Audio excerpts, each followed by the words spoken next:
नमस्कार मित्रांनो, लई आवडतेस तू मला या मालिकेच्या आजच्या भागात आपण बघणार आहोत. सानिका सरकारला म्हणते, सॉरी ना राजा, खरंच माझ्या मनात तसं काही नव्हतं. इतके दिवस तुझ्या गावाबद्दल जे ऐकलं होतं तेच मी बोलले आणि त्यात तू कळशीचं ऐकल्यावर मला खूप राग आला होता आणि मला असं वाटलं की तू मला फसवतोयस म्हणून मी चिडले. पण खरंच मला ना कोणाचा अपमान नव्हता करायचा. मनापासून सॉरी. ती पुढे म्हणू लागते, मला माहिती आहे मी रागात खूप काही बोलली त्यामुळे तुला वाईट वाटलं असणार. मी एकदा सोडून 100 वेळा माफी मागते. त्यावर सरकार म्हणू लागतो, सानिका रागात बोलणं ही एक गोष्ट आहे आणि मनातलं बोलणं ही एक गोष्ट आहे. तू तुझ्या मनातलं बोललीस आणि तुझ्या मनात काय हे बघून मला लई वाईट वाटलं.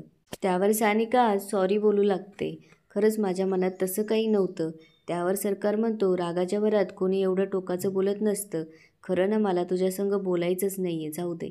आणि रागाच्या भरात तो तिथून निघून जातो. सानिका त्याला आवाज देत त्याच्या मागे मागे जाते. विभा आणि बाबू त्यांच्याकडे बघू लागतात. विभा त्यांच्याकडे जायला लागते तेवढ्यात बाबू तिला थांबवतो. सानिका सरकारला राजा राजा असा आवाज देत जाते, पण सरकार काही एक ऐकून घेत नसतो. तेवढ्यात साहेबरावांची गाडी समोरून येते. ते दोघंही थांबतात आणि साहेबरावांच्या गाडीकडे बघू लागतात. साहेबराव गाडीतून उतरतात आणि त्यांच्याजवळ येऊन उभे राहतात. साहेबराव घड्याळ पाहून विचारू लागतात, एवढ्या पहाटेच्या वेळेला तुम्ही इथं काय करताय काय? त्यावर सानिका म्हणते, प्रॅक्टिससाठी आलो होतो पप्पा. त्यावर साहेबराव म्हणतात, एवढ्या लांब? त्यावर सानिका म्हणते, हा, ते राजा म्हणत होता की पहाटेची हवा शुद्ध असते ना, म्हणून आलो. आणि रनिंग करता करता कधी एवढ्या लांब आलो कळलंच नाही. त्यावर साहेबराव म्हणतात, ठीक आहे, झालं असेल तुमचं ते रनिंग बिनिंग तर चला आता घरी. साहेबराव त्यांना गाडीत बसायला सांगतात. तेव्हा ते दोघं जण गाडीत बसून साहेबरावांसंग घरी जातात. इकडे सई पंकजाला म्हणत असते, बघा तुम्ही मला मूर्ख म्हणत होतात ना, शेवटी माझीच चाल कामात आली. आता सरकार कायमचा घर सोडून गेला. आता सानिका तुमची आणि सरकार माझा, निघते आता मी. आणि सगळ्यांनी सांगा माझा नवरा सापडला म्हणून गेली. त्यावर पंकजा म्हणते, ठीक आहे आणि थांब. आणि पंकजा जाऊन तिच्यासाठी पैसे घेऊन येते आणि तिला म्हणू लागते, हे घे आता एवढेच.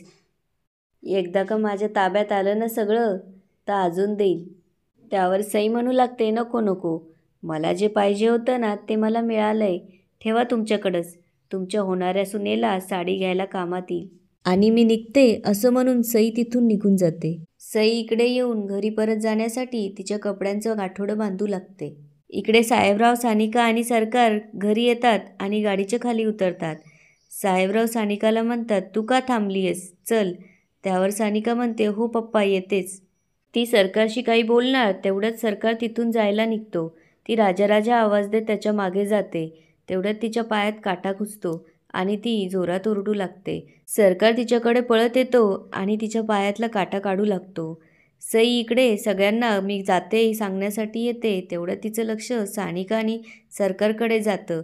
त्या दोघांना एकत्र पाहून सईला मात्र धक्का बसतो. तेवढ्यात पंकजा तिथे येऊन सईला विचारू लागते, काय ग अशी काय भूत बघितल्यासारखी बघते? आणि ती समोर बघते तर सरकार आणि सानिका हे बघून पंकजाला पण धक्का बसतो. पंकजा तोंडाला हात लावून सईला म्हणू लागते, बया तू तर म्हणली होतीस राजा आता ह्या घरात परत कधीच येणार नाही म्हणून. हिथं तर राजा आणि राणी सुखानं नांदताय की. त्यावर सई तिच्याकडे रागात बघू लागते. त्यावर पंकजा म्हणते, अय डोळे कोणाला दाखवतीयस ग? तुझ्यावर विश्वास ठेवला, इथंच चूक झाली माझी. आणि म्हणू लागते, जे काही करायचं आहे ना ते आता माझं मलाच करावं लागेल. आणि पंकजा तिथून निघून जाते. इकडे पंकजा सानिकासाठी दागिने चॉईस करत असते आणि सावित्रीला विचारू लागते, वहिनी हे सानिकाला कसं दिसेल? त्यावर सावित्री म्हणते, होय चांगलं दिसेल की. पंकजा पुढे म्हणते, लग्नाच्या घाईगडबडीत वेळ मिळणार नाही, मग आत्ताच चॉईस केलेली बरे, होय की नाही वहिनी? पंकजा एक एक दागिने बघू लागते आणि म्हणू लागते, हे नाही हे चांगलं दिसेल. त्यावर सावित्री म्हणते, अहो वंस किती गोंधळतायत? त्यावर पंकजा म्हणू लागते, गोंधळणार नाही तर मग काय ग वहिनी, सानू माझी लाडकी आहे ना, आणि तिच्यासाठी काय करून काय नाही असं झालंय मला. पुढे ती म्हणू लागते, अन बरं का वहिनी, तिला ना आई आणि सासू यातला फरक नाही कळला पाहिजे, अशी आपली माझी इच्छा आहे बरं का. पुढे ती म्हणते, बया सानिका कुठं आहे? म्हणजे आपण म्हाताऱ्या ठरवतोय पण तिला काय आवडतं ते पण बघितलं पाहिजे नाही का. तेवढ्यात सरकार तिथून जात असतो आणि पंकजा त्याला म्हणते, राजा जरा सानिकाला पाठवून दे. इकडे सानिका तिच्या खोलीत कविता लिहित असते. तेवढ्यात सरकार तिथे येऊन म्हणू लागतो, तुम्हासनी बोलवलंय. सानिका सरकारला आवाज देते. सरकार तिथून जायला निघतो. त्यावर सानिका विचारू लागते, तू का असं वागतोयस माझ्या संग? पुढे ती म्हणते, मी ना कविता लिहिले. आणि ती सरकारला कविता ऐकवू लागते. जीव घेना हा अबोला तुझा, मी एका शब्दासाठी आतुर. जीव घेना हा अबोला तुझा, मी एका शब्दासाठी आतुर. सर्वस्व माझे नाकारते मला, तुझविन माझे मलाच फितूर. त्यावर सरकार तिला म्हणू लागतो, झालं असेल तर जातो मी. त्यावर सानिका म्हणते, राजा किती दिवस असा अबोला धरून बसणारेस? सांग ना, मी काय करू? कान पकडून माफी मागू का जीव देऊ? पुढे ती म्हणते, नको, जीव देणं ना जरा जास्तच होईल, कारण मला तुझ्याबरोबर आयुष्य काढायचं आहे ना. त्यापेक्षा ना कान पकडून उठाभाषा काढणंच सोपं आहे. पाहिजे तर ते बी करायला मी तयार आहे, पण तू बोल ना माझ्याशी. नको ना असा चिडूस प्लीज, मी खरंच उठाभाषा काढन बरं का. त्यावर सरकार काहीच बोलत नाही. त्यामुळे सानिका खरंच उठाभाषा काढू लागते. सानिका 1, 2, 3 म्हणत 100 उठाभाषा काढते, तरीही सरकार तिच्याकडे बघत नाही. शेवटी सानिकाला चक्कर येऊ लागते आणि ती पडायला लागते. तेवढ्यात सरकार जाऊन तिला पकडतो. त्यावर सरकार सानिकाला म्हणू लागतो, काय गरज होती एवढं सगळं करण्याची? त्यावर सानिका म्हणते, कारण मला तुझी गरज आहे. आणि सानिका सरकारला मिठी मारते. इकडे पंकजा सावित्रीला म्हणू लागते, काय गं वहिनी, हा राजा सानिकाला सांगायचं विसरला वाटतं. त्यावर सावित्री म्हणते, ठीक आहे, आपण नंतर दाखवू तिला. त्यावर पंकजा म्हणते, ठीक आहे वहिनी, मग नंतरच दाखवू. त्यावर सावित्री म्हणू लागते, तुम्हाला आत्ता दाखवायची इच्छा आहे का? ठीक आहे, बोलवू तिला. त्यावर पंकजा म्हणू लागते, हा वहिनी, आता एवढा उत्साह आहे तर आत्ताच दाखवून घेऊ.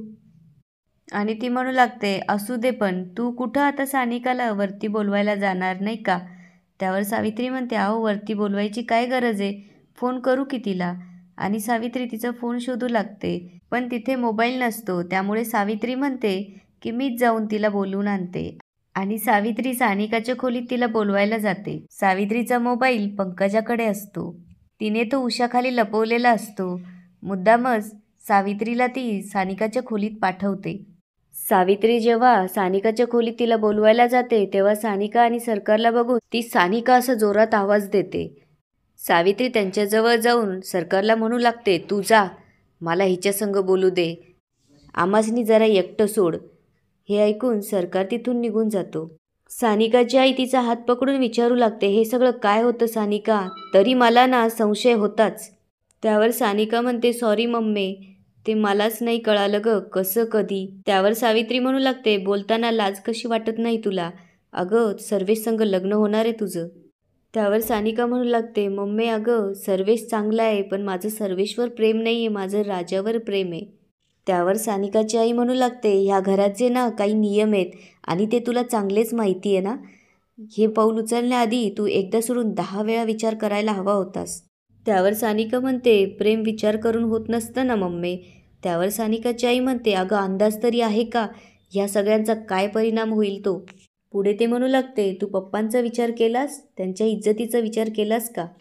त्यावर सानिका म्हणते, नाही केला, पण मला खात्री आहे ते मला नकार नाही देणार, मी मनवते की त्यांना. त्यावर सानिकाची आई म्हणते, शक्य नाही आहे ते. अगं आपल्याला एक तर त्या राजाबद्दल काही माहीत नाही ना त्याच्या कुटुंबाबद्दल काही माहिती आहे. आणि तुला काय वाटतंय ते तुझ्या लग्नाला परवानगी देतील? उगाच मूर्खासारखं काही बी बडबडू नकोस.